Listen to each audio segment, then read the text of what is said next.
बिस्मिल्लाहिर्रहमानिर्रहीम। आज हम formation of human insulin recombinant DNA के थ्रू पढ़ेंगे। तो ये आप स्टेप्स देख सकते हैं। तो पहला स्टेप देखते हैं, identification and isolation of insulin gene. फिर एक एक करके बाकी स्टेप्स भी पढ़ेंगे। तो पहला है, तो पहले स्टेप में क्या होगा, जो इंसुलिन जीन ही इंसुलिन प्रोटीन बनाएगा।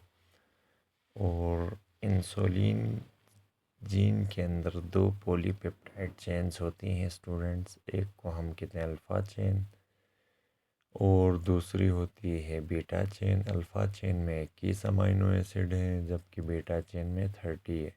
और इन दोनों को मिला के टोटल 51 जीन्स बनते हैं। और ये जो beta cells of pancreas insulin produce करते हैं। और यहाँ पे याद रखिएगा कि ये जो दो पॉलीपेप्टाइड चेन है अल्फ़ा और बीटा, इनके बीच में 3 डाइसल्फ़ाइड ब्रिजेस होती हैं। और ये साइटोसिन साइटोसिन के बीच में सल्फ़र होता है। इस वजह से इनके बीच में क्या बनता है जी, ये डाइसल्फ़ाइड लिंक या डाइसल्फ़ाइड ब्रिज बनता है। अब देखते हैं, तो इंसुलिन जो लैटिन वर्ड है आइसलैंड से निकला है और इसको आईएनएस भी बोलते हैं, जो जीन ऑफ इंसुलिन को। और अब ये देखें यहाँ पे जो क्रोमेटिड है क्रोमोज़ोम का, तो ये क्रोमोज़ोम का जो पी आर्म है इसको शॉर्ट आर्म भी बोलते हैं। इसकी पोजीशन नंबर 11 और बेंड नंबर 15.5 होता है। जबकि हमारे पास जो लॉन्ग आर्म है इसको हम बोलते हैं क्यू आर्म। तो इसमें ये नीचे आप देख सकते हैं स्टूडेंट्स, एक एक्सॉन फिर इंट्रॉन फिर एक एक्सॉन फिर इंट्रॉन फिर एक्सॉन। तो यहाँ 3 एक्सॉन्स हैं जो कि कोडिंग रीजन्स हैं और 2 इंट्रॉन नॉन कोडिंग रीजन्स हैं। और इन बेस पेयर्स की बात करें तो 1425 बेस पेयर या 1.5 के किलो बेस पेयर्स हैं, यानी इस जो पीआरएम में।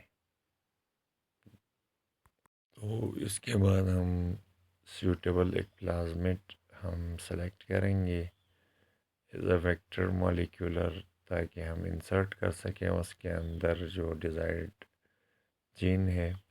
तो 2 प्लाज्मिड इंसुलिन प्रोडक्शन के लिए यूज़ PBR 322 और पक 18 और पक 19, जिनके अंदर एंटीबायोटिक रेजिस्टेंट साइट्स होती हैं, जो पहले टॉपिक में हम पढ़ा चुके हैं इससे पहले वाले में।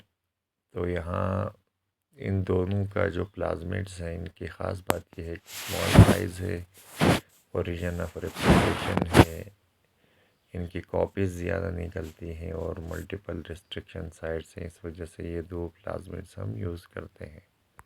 जो ही हमने ये प्लाज्मिड के अंदर desired gene of interest select कर लिए, तो ये रिकम्बिनेंट डीएनए बनेगा स्टूडेंट्स। तो अब इसके बनाने का तरीका है, जो ही डिज़ायर्ड जीन हमने प्लाज्मिड अलग कर लिया, तो ये देखिएगा ये जो बैक्टीरिया ई कोलाई, ये इतना एडवांस नहीं है कि इसके यूकैरियोटिक प्रोटीन्स हम डायरेक्टली प्रोड्यूस नहीं कर सकते। तो सबसे पहले हम क्या करते हैं जी, इस प्लाज्मिड के अंदर एक प्रोमोटर रीजन डाल देते हैं। फिर प्रोमोटर रीजन के अंदर बीटा यानी ग्लेक्टोसाइडोज जीन्स यहाँ पे इंसर्ट करते हैं, जो कि हाईली एक्सप्रेस जीन्स हैं। डायग्राम में आप देखें साथ साथ। और अब यहाँ हमने क्या करना है, 2 सेपरेट यानी अल्फ़ा और बीटा चेन्स बनाने हैं प्लाज्मिड। तो 2 हमें प्लाज्मिड लेने पड़ेंगे और फिर वहाँ पे हम सेपरेटली जीन्स इंसर्ट कर देंगे PBR प्लाज्मिड 322 यूज़ करके। और यहाँ पे 3 चीज़ें कि पहले प्रोमोटर, फिर बीटा ग्लेक्टोसाइडेस, फिर इंसुलिन अल्फ़ा चेन, और फिर दूसरी तरफ प्रोमोटर रीजन बीटा ग्लेक्टोसाइडेस और इंसुलिन बी चेन। तो इस तरह से 2 प्लाज्मिड जब हम बना देंगे तो यहाँ पे क्या हो जाएगा, रिकम्बिनेंट डीएनए बन जाएगा। अब यहाँ हम क्या कर देंगे, इंसर्शन कर देंगे रिकम्बिनेंट प्लाज्मिड को होस्ट में। इस प्रोसेस को हम कहते हैं ट्रांसफॉर्मेशन। तो इसके लिए हम बैक्टीरिया ई कोलाई यूज़ करेंगे। और अब जब यूँ ही इस रिकम्बिनेंट डीएनए को हम अंदर डाल देंगे दो डिफरेंट बैक्टीरियाज में, एक में अल्फ़ा चेन दूसरे में बीटा चेन। जब होस्ट के अंदर यूज़ करेंगे इसी को हम कहते हैं ट्रांसफॉर्मेशन।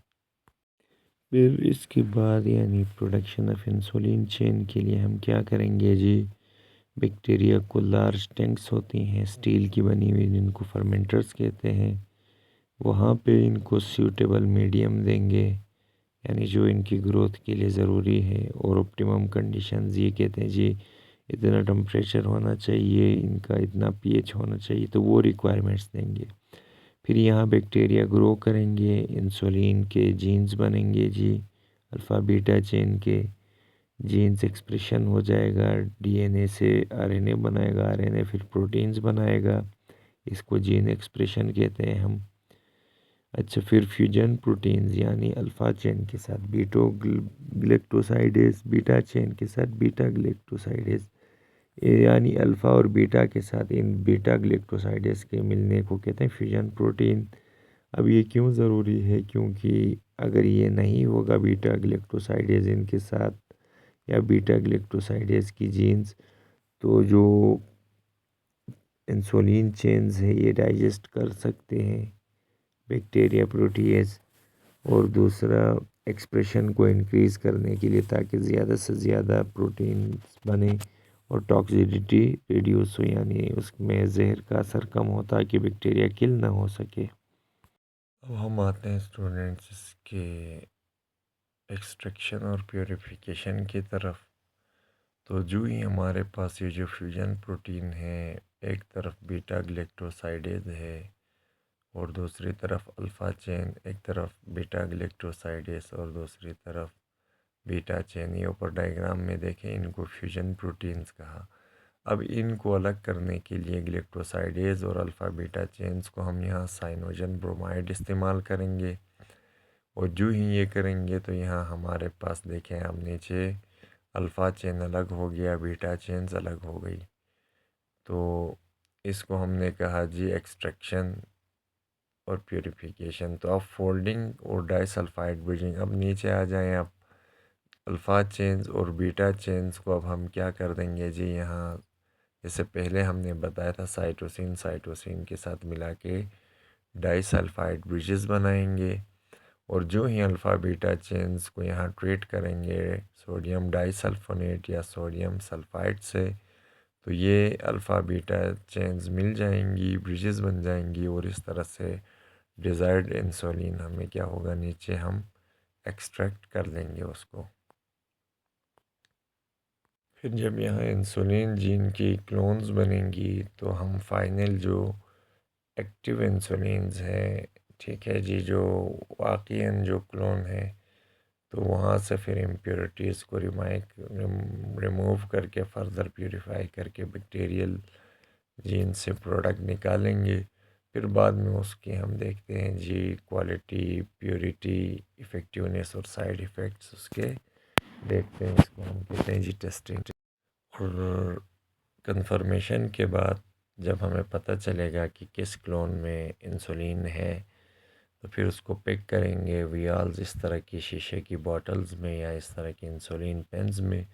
फिर इनको हम रेफ्रिजरेटर में स्टोर करते हैं जब तक ये यूसेज नहीं होता किसी पेशेंट पे, 2 से 8 डिग्री सेंटीग्रेड या 36 से 46 फ़ारेनहाइट। तो ये था students formation of insulin bye recombinant DNA और उसके स्टेप्स। उम्मीद है आपको समझ आ गया होगा।